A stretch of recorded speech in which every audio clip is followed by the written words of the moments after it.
Nagaa Waaqayyoo hunduma keessaniif haa ta'u. Nagaa jirtu isiniin jecha maqaan koo Paaster Masrat Dhaabaan jedhama. Waldaan koo waldaa Alam Biraan Buraayyuuti. Sagalee Waaqayyoo walii wajjin ilaalla. Sagalee Waaqayyoo keessaa seera uumamaa boqonnaa 18 lakkoofsa 14 irraa kan jiru nan dubbisa. Akkas jedha wanti dinqisiisaan Waaqayyo gochuu dadhabu jiraare jedha. Mee Waaqayyoon kadhanna. Gooftaa hundumaa dandeessu, gooftaa waan hundumtuu harka kee keessa jiru, gooftaa lafa hundumaa jirtu, gooftaa waan hundumaa ol jirtu, maqaan kee maqaa Yesuus Kiristoosiin kan eebbifame haa ta'u. Sa'aatii kanaaf yeroo kanaaf galanni guddaan siif haa ta'u. Amma immoo dubbii keetiin nutti dubbadhu. Dubbiin kee laphee keenya jireenya keenya argatu. Laphee dadhabe, laphee dandeettii kee amanuu dadhabe sagalee keetiin jijjiiri. Dandeettiin kee nama hundumaatti, dandeettiin kee laphee nama hundumaa keessatti haa biqilu. Maqaa Yesuus Kiristoosiin ameen. Har'a sagalee Waaqayyoo gabaabsinee kan walii wajjin ilaallu Waaqayyo danda'aadha kan jedhuun gabaabsinee wajjin dubbadha. Yeroo baay'ee jireenya keenya gaafa ilaallu jireenyi keenyaaf dandeettii Waaqayyoo wal fakkaata. Waanuma nu dandeenyu waan Waaqayyoo danda'u fakkaata. Waanuma nutti humna keenyaan kaasuu dandeenyu waan Waaqayyoo kaasu fakkaata. Sagalee Waaqayyootti gaafa dhufnu garuu akka jedha sagaleen kun dhugumaan wanti Waaqayyo gochuu dadhabu jiraare gaaffiidha. Har'as Waaqayyo gara keetu dhufe gara mana keetu dhufe kanatti gaafata. Dhugumaan wanta gochuu dadhabu jiraare.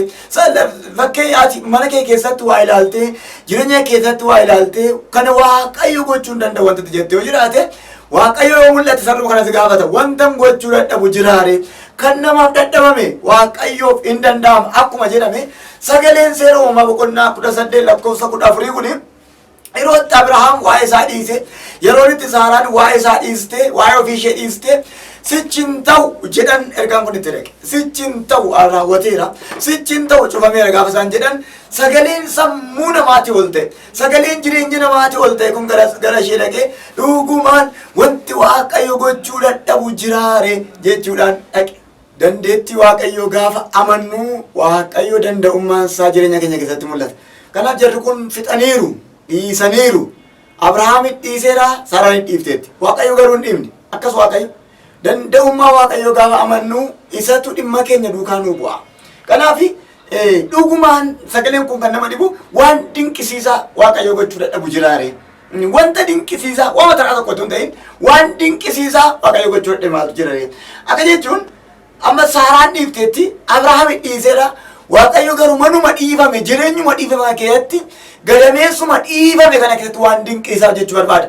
Waaqayyo akkas manuma kee keessatti jireenyuma kee keessatti hojima kee keessatti waan ati dhiifte irratti Waaqayyo waan dinqisaa hojjechuu danda'a. Dandeetti Waaqayyo gaafa amannu waan danda'ame tokko gara yeroo hundumaa gara kadhataa yeroo dhannu gara fuuldura Waaqayyo gaafa dhannu gara waldaa gaafa dhannu lafa hin danda'amne lafa wanti tokkotti danda'amu akka dhanne beekuutu nurra jiraata. Wanuma dhibu yeroo ati hin danda'amu jettee dhiisaa jirtu yoo ta'e yeroon kun Waaqayyo immoo hin danda'ama jedhee yeroo inni gara kee dhufaa jiru. Sammuu hin danda'ama jedhuun gaafa kaanu wanti nuti hin danda'amu jennuun sababiin isaa humni keenya humna Waaqayyootti malee humna ofii keenya miti. Humna keenya humna Waaqayyootti amanannee dandeettii keenya dandeettii Waaqayyootti amanannee waanuma nu dhiphise tokkotti gaafa dandeettii Waaqayyoo gaafa agarru moo'icha guddaa agarra. Mee waa tokko isinitti hima. Herrega keessatti herrega qoyaba yookaan immoo seera herregaa tokko jira. Boodiimaas jedhanii waamamu seera herregaa gabaabaa tokko. Herrega gaafa hojjechuuf kan akkamitti akka hojjechuu hin dandeenyu boodiimaas jedhanii kan ka'an tokko jira. Qoyaboota herregootaa arfan jiran keessaa eda'uu, baay'isuu, hiruu, hir'isuu isaan kun wantoota cufaa keessa jiran sana booddee akka itti hojjennu seera kaa'amee jira. Faallaan eda'uu hir'isuudha. Faallaan baay'isuu hiruudha. Yeroo hundumaa gaafa gara Waaqayyoo dhuftu hiruu hir'isuun sammuu kee keessa hin jiru. Eda'uu baay'isuutu jira.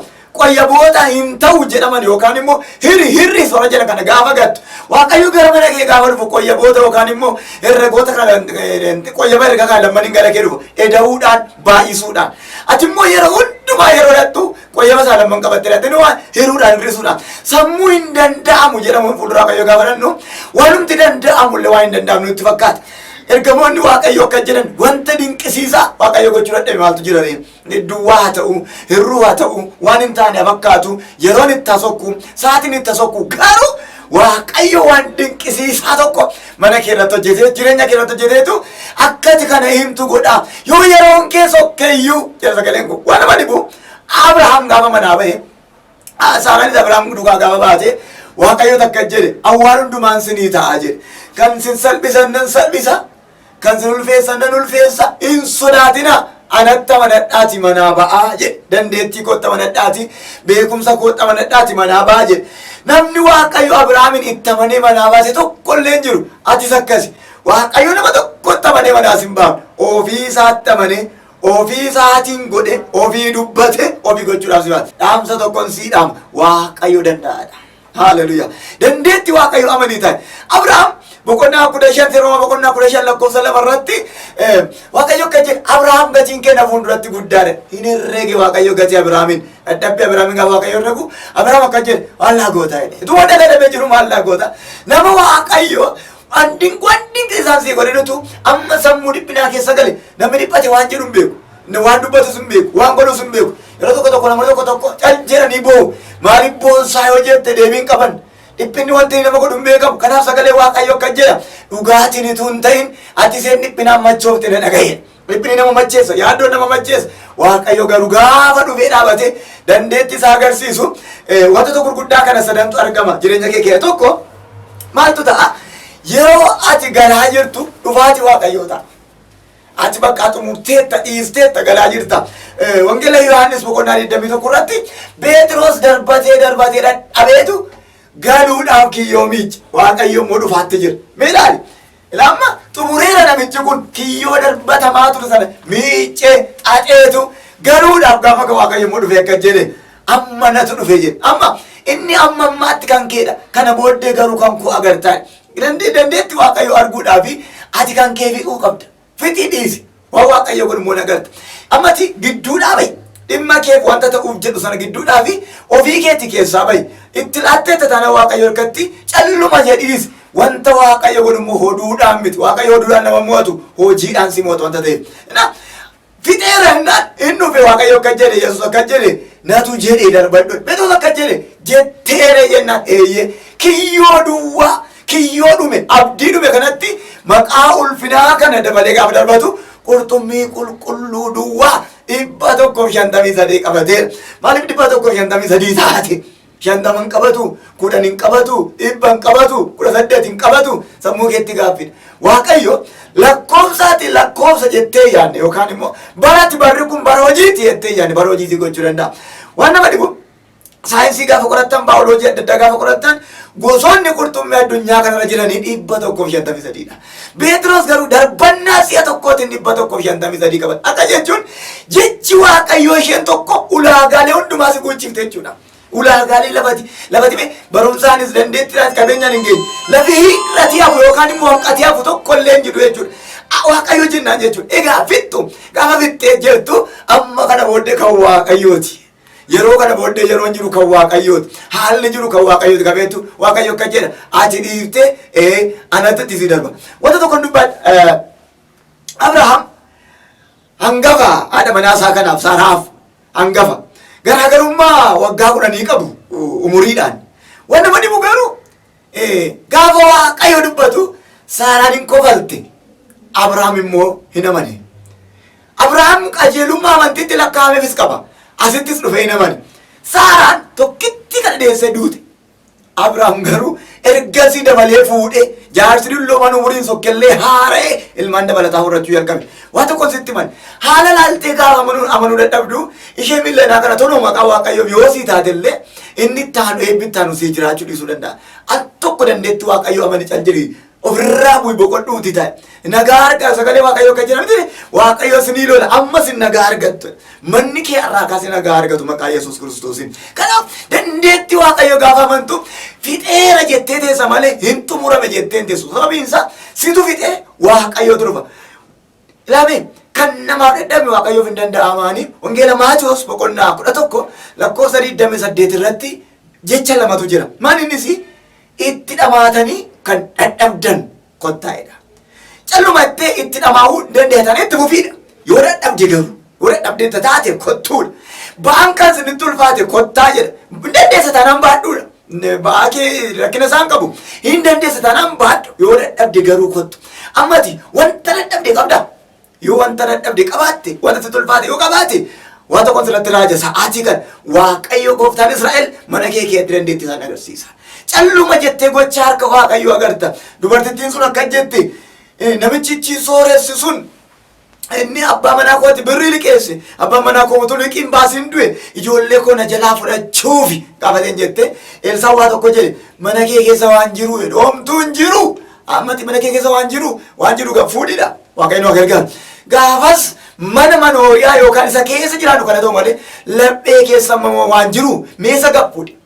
Kan liqii namarraa baasu mana kee keessa jira. Kan liqii jireenya keerraa dhiphina jireenya keerraa suba keessa jira. Ati garuu kan hundumaa raaffatteetu dhiphachaa jirta ta'a. Isa booddee wanti inni tokko akka jirutti himnaan ishee dhumarratti harki Waaqayyo mul'atan. Gaafa sana akkas eega. Wanti inni tokko keessaatu wanti guddaan sooran ati akkas. Namumti xinnoon kun addunyaa kanaaf haadha ta'u addunyaa kanaaf abbaa ta'uu dandeessa.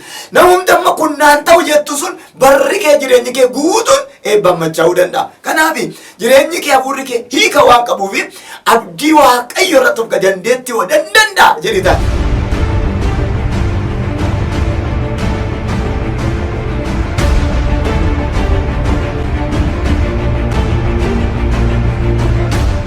Inni lammaffaan ati jireenya kee kana hundumasaa dandeetti Waaqayyo keessa buusiti ara galfadhu ta'a. Dandeetti Waaqayyo keessa gali ara galfadhu ta'a. Ofii keetii fixeessa tokkoffaa fixeera jettee du'a abdatiin hin danda'a Waaqayyo jedhiti ta'a. Waaqayyo warra hin danda'a jiran dhuguma danda'a. Sababiin isaa waanuma waanni kee facaasee hamta. Dandeetti Waaqayyo ofirratti gaafa labsitu dandeetti Waaqayyo jireenya keetti gaafa labsitu danda'aadhuma ta'e Waaqayyo sitti mul'ata. Dadhabaa miti danda'a. Maaliif amma ati kan Waaqayyooti kan eenyuyyuu miti ati qixxee miti dhuunfaa Waaqa jiraataati. Jireenyi danda'u Waaqayyo amantee gaafa hin danda'a Waaqayyo waa'ee kana hin raawwata Waaqayyo. Namoonni baay'een akka jedhu anama kaanseriin qaba anama dhukkuba boosootiifidha kanaaf Waaqayyo hin danda'a jiru. Akkuma dhukkuba utaallu akkuma dhukkuba garaa ciniinnaatti sakaa lakkaa'ee taa'e. Ati dhukkuba kana ol hin kaasin sababiin isaa maaliif inni ata manatti kun hundumaa ol jira. Sababiin inni hundumaa ol jiruufi atumti itti dubbadhu. Isa kanarraa hin fayyama. Sababiin isaa maqaama Yesuus Kiristoos tokkichatu hunduma isaa danda'a wanta ta'eef. Nuti dhukkuboota ciccimoo Waaqayyo hin danda'a jennee yaadna. Mee waa tokkotti na agarsiisa. Lallaba kanatti fufee dhuga ba'umsa sin namni tokkotu jira. Dhuga ba'umsa dinqisiisaa yookaan namatti tolu. Namoota lama jira. Tokko hospitaala dhattee micaan gadameessa alatti ulfaa'ee hospitaala gaafa dhattu lubbuu ishee oolchuudhaaf gadameessumaa wajjin micaa baasanii gatan. Gadameessi ishee duwwaa kan ta'e keessaa bahee kan gatame Waaqayyo micaa kenneefii jira. Egaa wantoonni akkasii kun ammasiif waan danda'amu miti. Waaqayyo waan hundumaa hin danda'a. Namoonni baay'een akka jedhu utuma gadameessa qabanii utuma umurii qabanii utuma yeroo jiru hankoo sichi hin ta'u. Dhaggeeffadhu horaa baay'adhaa lafa guutaa kan jedhe Waaqayyo miti. Dubbiin kun dhugaadha. Amma raajummaa isa biraa dhiisi. Kun hin sobu, kun hin dogoggoru, kun dhugaadha. Kanaaf dubartittiin kun micaa baattee isheen dhugaa bata gartu. Kan biraa immoo tokko deessa waggaa dheeraa turte hundaa'in isheen immoo ulfootee dhufteetu dhugaa baatee agartu. Egaa wantoota Waaqayyo hojjetu waan sammuu namaati firiidha. Wanni ati hinuma danda'a jedhi dhiisi. Dandeetti masaa keessa galee. Ammati lafati jirtu kun adireesiin isaa geeddaramee lafi isaa geeddarameetu hin danda'a waan jedhu keessa dhaqi dhaabadha. Hin danda'a. Bishaan daadhii gochuu hin danda'a. Du'aa kaasuu hin danda'a. Goboo diriirsuu hin danda'a. Jaama banuu hin danda'a. Amma wanti nu rakkisaan waan tokkotu jira. Jaroota jaamaan dhufe Yesuus akka inni jaama banuu danda'a amananii dhufanii garuu Yesuus gaafa isaan dhufanii dhoqqeetti dibe. Amma jaamatti dhoqqee Yesuus gaafa dibu sin aarsu haa ta'u malee inni karaa hojjetu beeka. Akka itti hojjetus beeka. Obboloota kudhaamsa kun dhaabee xumura Waaqayyo irraa kaasee mana kee keessatti jireenya keessatti dandeettii irreesaa haa mul'isu maqaa Yesuus Kiristoos.